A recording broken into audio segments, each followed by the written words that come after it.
wasn't long ago that I had the privilege of spending some time with a remarkable lady called Hea Woo.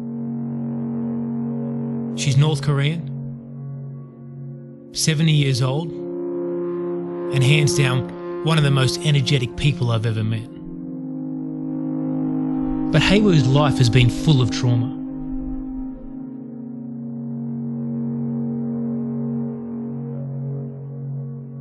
In 1997, in the midst of a great famine in North Korea, Hea Woo's daughter, in her mid-20s, starved to death in her own home. Hea Woo's husband escaped to China.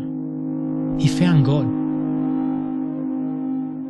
But sadly, he was caught by the secret police. And 6 months later, he died in a North Korean prison camp. Hea Woo said to me, "I was shocked to hear that my husband had become a Christian. But instinctively, I knew that he had found the truth."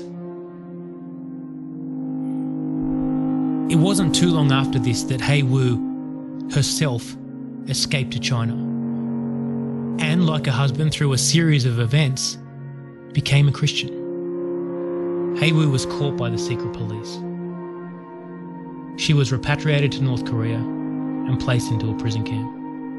As I spent time talking with Hea Woo about life in these prisons, death so rampant that bodies would lay on the ground for 3 or 4 days without being cleaned up.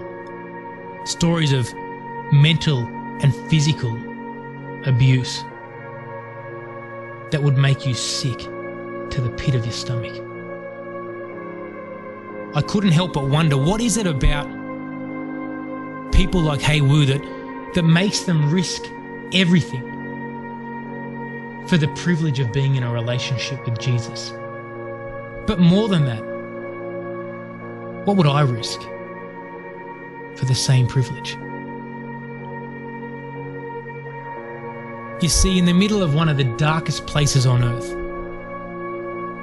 Hea Woo chooses to do something so radical, so dangerous,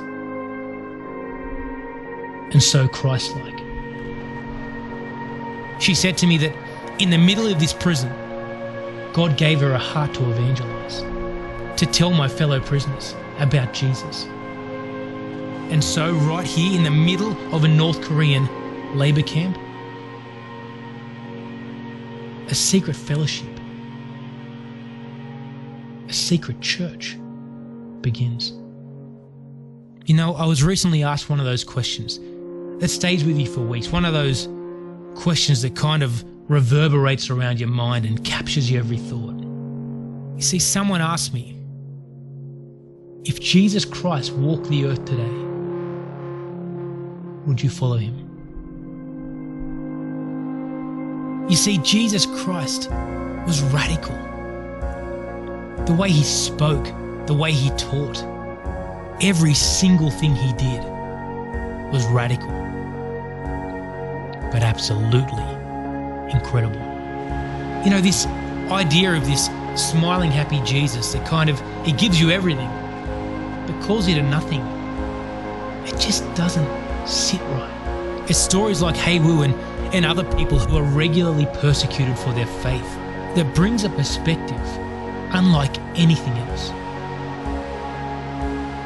People who obediently,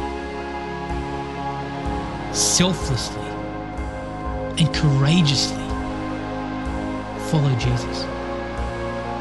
Hea Woo had a church in a place so putrid that no one dare go near them. Inside a prison where if caught, you would be tortured and killed without exception. You see, we serve Jesus Christ, the Saviour of the world, and a radical. And our response to that should be to uncompromisingly, unashamedly, and passionately follow him, whatever the cost.